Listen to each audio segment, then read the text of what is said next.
আচ্ছা, কখনো কি মনে হয়েছে যে কিছু লোক এত সহজে ধনী হয়ে যায় আর বাকিরা সারা জীবন টাকার পেছনে ছুটতে থাকে?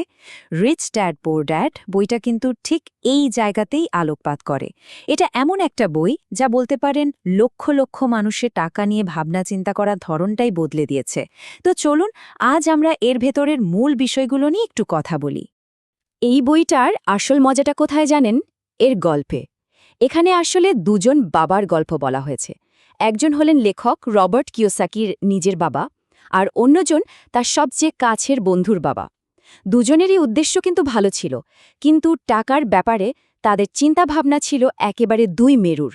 তো একদিকে ছিলেন লেখকের নিজের বাবা, বইতে যাকে বলা হয়েছে পুয়ার ড্যাড। তিনি কিন্তু খুবই শিক্ষিত, পিএইচডি ডিগ্রি ছিল তার, আর একটা দারুণ সরকারি চাকরি করতেন, মানে সমাজের চোখে যাকে বলে একজন সাকসেসফুল মানুষ। আর অন্যদিকে তার বন্ধুর বাবা, মানে রিচ ড্যাড, যিনি হাইস্কুলের গণ্ডি পেরোয়নি, কিন্তু মজার ব্যাপার হলো তিনি হয়ে উঠেছিলেন হাওয়াইয়ের সবচেয়ে ধনী ব্যক্তিদের একজন। আর ঠিক এখান থেকে গল্পের আসল টুইস্টটা শুরু হয়। তার মানে বুঝতেই পারছেন, এই বইটা আসলে কার অ্যাকাউন্টে কত টাকা ছিল তা নিয়ে না, বরং এটা হলো দুটো একেবারে আলাদা মাইন্ডসেটের গল্প। একটা মাইন্ডসেট আমাদের শেখায় যে কিভাবে টাকার জন্য কাজ করতে হয়, আর অন্যটা শেখায় কিভাবে টাকাকে দিয়ে আমাদের নিজেদের জন্য কাজ করানো যায়। তো চলুন প্রথমে পুয়ার ড্যাডের ফিলোজফিটা একটু দেখে নেওয়া যাক। মানে ওই পরিচিত রাস্তাটা যেটা আমাদের বাবা মা বা বলা ভালো পুরো সমাজই আমাদের হাঁটতে শেখায়। এই ফিলসফির মূল কথাটা কি? ভালো করে পড়াশোনা করো, একটা সেফ অ্যান্ড সিকিউর চাকরি জোগাড় করো, আর তারপর ধীরে ধীরে প্রমোশন পেয়ে উপরে ওঠো। শুনতে তো বেশ নিরাপদই লাগে, তাই না? কিন্তু বইটাতে ঠিক এই জিনিসটাকেই বলা হয়েছে র্যাট রেস বা ইঁদুর দৌড়। এমন একটা চক্র যেখানে মানুষ তার মাইনের ওপর এতটাই নির্ভরশীল হয়ে পড়ে যে সত্যিকারের অর্থনৈতিক স্বাধীনতা জিনিসটা আর পাওয়াই হয় না। আচ্ছা, এবার চলুন রিচ ড্যাডের একেবারে অন্যরকম দুনিয়াটায় ঢোকা যাক। তার দর্শনটা ছিল এই গতানুগতিক রাস্তার ঠিক উল্টো দিকে, আর এর ভিত্তি ছিল কয়েকটা খুব পাওয়ারফুল প্রিন্সিপাল।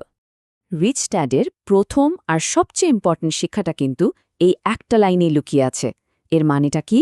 এর মানে হলো শুধু মাইনের জন্য নিজের সময়টা বিক্রি না করে এমন একটা সিস্টেম তৈরি করা যেখানে টাকা নিজেই টাকা কামাবে, এমনকি যখন আপনি ঘুমোচ্ছেন তখনও। আসলে রিচ ড্যাডির ফিলোসফিটা জোর দেয় এমন সব অ্যাসেট বা সম্পদ তৈরির ওপর যা পকেটে নিয়মিত টাকা নিয়ে আসবে, মানে শুধু মাসের শেষে একবার বেতন নয়, বরং একটা কন্টিনিউয়াস ফ্লো। তো প্রশ্নটা হলো, ধনীরা আসলে কিভাবে আরও ধনী হতে থাকে? আর এই প্রশ্নটাই আমাদের বইয়ের সবচেয়ে বিখ্যাত কনসেপ্টটার দিকে নিয়ে যাবে। আর সেই ফেমাস কনসেপ্টটা লুকিয়ে আছে দুটো খুব সাধারণ শব্দের মধ্যে। একটা হলো অ্যাসেট বা সম্পদ, আর অন্যটা লায়াবিলিটি বা দায়। রিচ ড্যাডের মতে ধনী আর গরিবের মধ্যে আসল পার্থক্যটাই হলো এই দুটো শব্দকে বোঝার ওপর। খুব সহজ করে বললে, অ্যাসেট বা সম্পদ হলো এমন যে কোনো জিনিস যা পকেটে টাকা নিয়ে আসে। যেমন ধরুন, একটা বাড়ি ভাড়া দেওয়া আছে যেখান থেকে প্রতি মাসে ভাড়া আসছে, বা ধরুন স্টক মার্কেটে ইনভেস্টমেন্ট যেখান থেকে ডিভিডেন্ড পাওয়া যাচ্ছে। এগুলোই অ্যাসেট।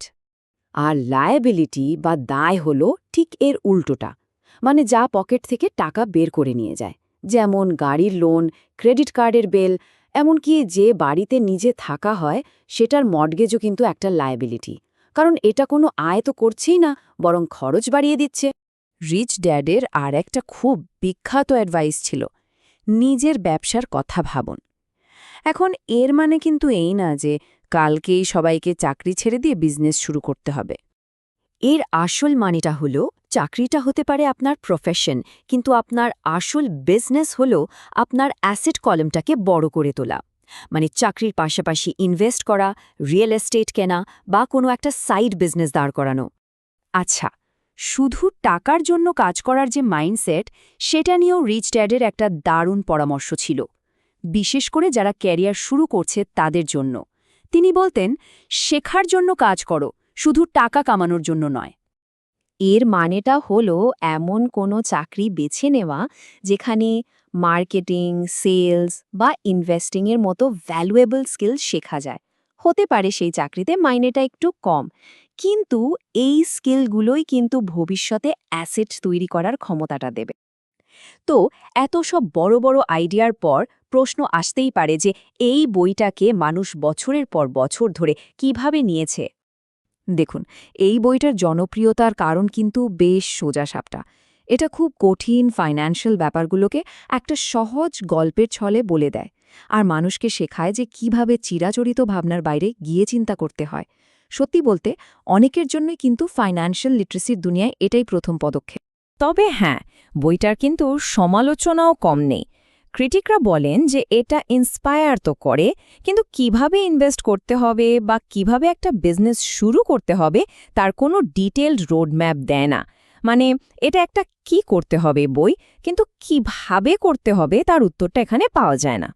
তাহলে সব মিলিয়ে এই বইটা নিয়ে ফাইনাল ভার্ডিক্ট কি হতে পারে? এটা কি সবার পড়া উচিত? এর ইন্সপিরেশনাল ভ্যালু আর আর্থিক মাইন্ডসেট বদলে দেবার ক্ষমতার জন্য বইটা নিঃসন্দেহে একটা হাই রেটিং ডিজার্ভ করে। আর এখানেই কিন্তু বইটার আসল পাওয়ার। এটা কোনো step by step how to guide নয়, বরং এটা একটা চশমার মতো, যা টাকার সম্পদকে একেবারে নতুন একটা দৃষ্টিকোণ থেকে দেখতে সাহায্য করে। আর ওই যে র্যাট রেসের কথা বললাম, সেখান থেকে বেরিয়ে আসার জন্য যে মানসিক জোরটা দরকার সেটা যোগায়। আর সব শেষে বইটা পাঠককে একটা খুব বেসিক কিন্তু গভীর প্রশ্নের সামনে দাঁড় করিয়ে দেয়। অ্যাসেট কলামে আসলে কি আছে? আর অর্থনৈতিক স্বাধীনতার পথে এটাই হয়তো সবচেয়ে জরুরি প্রশ্ন।